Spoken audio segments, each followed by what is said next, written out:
Raj Shetty enter ಆದ್ಮೇಲೆ ಈ ರೀತಿ ಸಮಸ್ಯೆ ಏನಾದ್ರು ಉದ್ಭವ ಆಯ್ತಾ? ಇಲ್ಲ ಇಲ್ಲ, ಖಂಡಿತವಾಗ್ಲೂ ಸರ್ ನಿಮ್ಮ ಬಗ್ಗೆ ವಿವಾದ ಇಲ್ಲ, ಖಂಡಿತ ನಿಮ್ ಬಗ್ಗೆ ನಮ್ಗೆ ಗೊತ್ತಿದೆ. ಆ ರೀತಿ ಅಲ್ಲ, ಅಂದ್ರೆ ಈಗ ಒಬ್ಬ ಆರ್ಟಿಸ್ಟ್ ಆಗಿ ಹೇಳ್ತಾರೆ. ಗುರು ಸರ್ ದಯವಿಟ್ಟು ಅದಕ್ಕೆ ಕ್ಲಾರಿಟಿ ಹೇಳಿ ಹೇಳಿ. ಖಂಡಿತವಾಗ್ಲೂ ಇಲ್ಲ, ಯಾಕಂದ್ರೆ ಅವ್ರಿಗೆ ಮುಂಚಿತವಾಗ್ಲೂ ಗೊತ್ತಿತ್ತು. ಪ್ರಜ್ವಲ್ ಅವ್ರಿಗೆ ಬಹಳ ಕ್ಲಾರಿಟಿಯಾಗಿ ಹೇಳಿದ್ವಿ, ಈ ಪಾತ್ರನ ಯಾರಾದ್ರೂ ಒಂದು ಬಹಳ ಯೂನಿಕ್ ಸ್ಟೇಚರ್ ಇರೋರು ಮಾಡಬೇಕು, ಅವ್ರು ನೋಡಿದ್ರೆ ಕಂಬಳದವರು, ಕಂಬಳ ಪ್ರಪಂಚದವರು ಅಂತ ಅನ್ನಿಸ್ಬೇಕು, ಅವ್ರ ತರದವರೇ ಮಾಡಬೇಕು ಅಂತ ಮಾತಾಡಿದ್ವಿ. ಹಾಗಾಗಿ ಅದ್ರ ಬಗ್ಗೆ ಏನು ಕನ್ಫ್ಯೂಷನ್ ಇಲ್ಲ. ಮತ್ತೆ ಇವರು ಎಕ್ಸಾಕ್ಟ್ ಆಗಿ ಏನ್ ಸರ್ ಪ್ರಾಬ್ಲಮ್ ಆಗ್ತಾ ಇರೋದು ಅವ್ರಿಗೆ? ಈಗ ನೀವು ಕನ್ವೆ ಕೂಡ ಮಾಡಿದಿರಿ, ಸೊ ಡಬ್ಬಿಂಗ್ ಕೂಡ ಬೇರೆಯವ್ರನ್ನ ನಾನು ಕನ್ವೆ ಆಗೋರ್ನ ಮಾಡ್ತೀನಿ ಅಂತಾನು ಕೂಡ ಅವ್ರ ಗಮನಕ್ಕಿದೆ. ಸೊ ಹಾಗಾದ್ರೂ ಕೂಡ ಯಾಕೆ ಈ ರೀತಿ ಸಮಸ್ಯೆ? ಮತ್ತೆ ಈಗ ಈ ಇವೆಂಟ್ಗೂ ಮುಂಚೆ ಯಾವಾಗ ಮಾತಾಡಿದ್ರಿ, ಅವರಿಂದ ಏನ್ ಉತ್ತರ ಬಂತು? ಇಲ್ಲ, ಈ ಇವೆಂಟ್ ಮುಂಚೆ ಒಂದು ಹೆಚ್ಚು ಕಡಿಮೆ 1.5-2 ತಿಂಗಳಿಂದ ಅವ್ರನ್ನ ರೀಚ್ ಆಗಿ ಟ್ರೈ ಮಾಡ್ತಾ ಇದ್ದೀವಿ.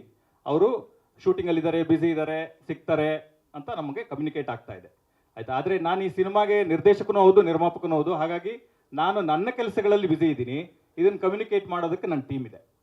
ಅವ್ರು ಕಮ್ಯುನಿಕೇಟ್ ಮಾಡ್ತಾ ಇದ್ದಾರೆ, ಅವ್ರು ಬ್ಯುಸಿ ಇದ್ದಾರೆ, ಸಿಗ್ತಾರೆ, ಹೇಳ್ತಾರೆ ಅಂತ ಅವರ ಮ್ಯಾನೇಜರ್ ನಮಗೆ ಕಮ್ಯುನಿಕೇಟ್ ಮಾಡ್ತಾ ಇದ್ರು. ಆದರೆ ಈ ಸಮಸ್ಯೆ ನಿನ್ನೆ ರಾತ್ರಿವರೆಗೂ ಇರಲಿಲ್ಲ. ಓಕೆ, ಅಲ್ಲ ಪ್ರಜ್ವಲ್ ಅವ್ರ ಜೊತೆಗೆ ನೀವು ನೇರವಾಗಿ ಮಾತಾಡಿದ್ದೀರಾ? ನಾನು ಮಾತಾಡಿ 1-2 ತಿಂಗಳಾಗಿರ್ಬೋದು. ಏನ್ ಕಾರಣ ಸರ್ ಅಲ್ಲಿಂದ ಇಷ್ಟು ಗ್ಯಾಪ್ ಆದ್ರೂ? ನನ್ನ ಎಲ್ಲಾ ಮೆಸೇಜ್ಗಳಿಗೂ, ಎಲ್ಲಾ ಫೋನ್ಗಳಿಗೂ ಅವ್ರದ್ದು ರೆಸ್ಪಾಂಡ್ ಮಾಡ್ತಾ ಇಲ್ಲ.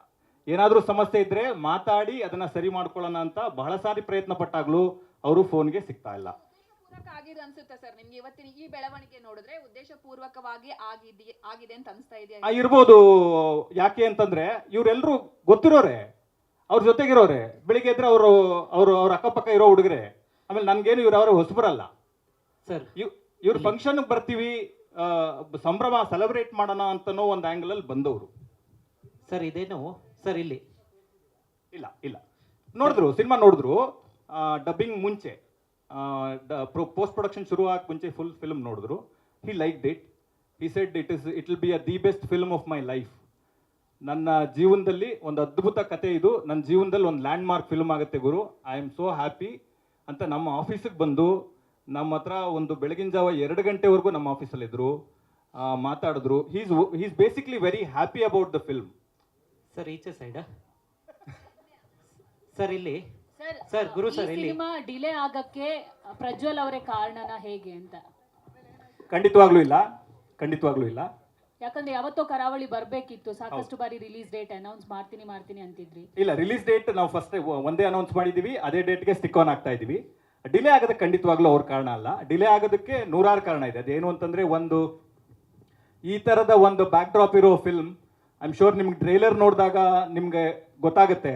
ಯಾಕೆ ಅಂತಂದ್ರೆ ಇದರಲ್ಲಿ 100 ಕೋಣಗಳಿದಾವೆ, ಕಂಬಳಗಳಿದಾವೆ, ಜನ ಇದ್ದಾರೆ. ಪ್ರತಿ ಫ್ರೇಮಲ್ಲೂ ಎಷ್ಟು ಎಫರ್ಟ್ ಇದೆ ಅಂತ ಐ ಆಮ್ ಶೋರ್ ನಿಮ್ಗೆಲ್ಲ ಕಾಣಿಸ್ತಿದೆ.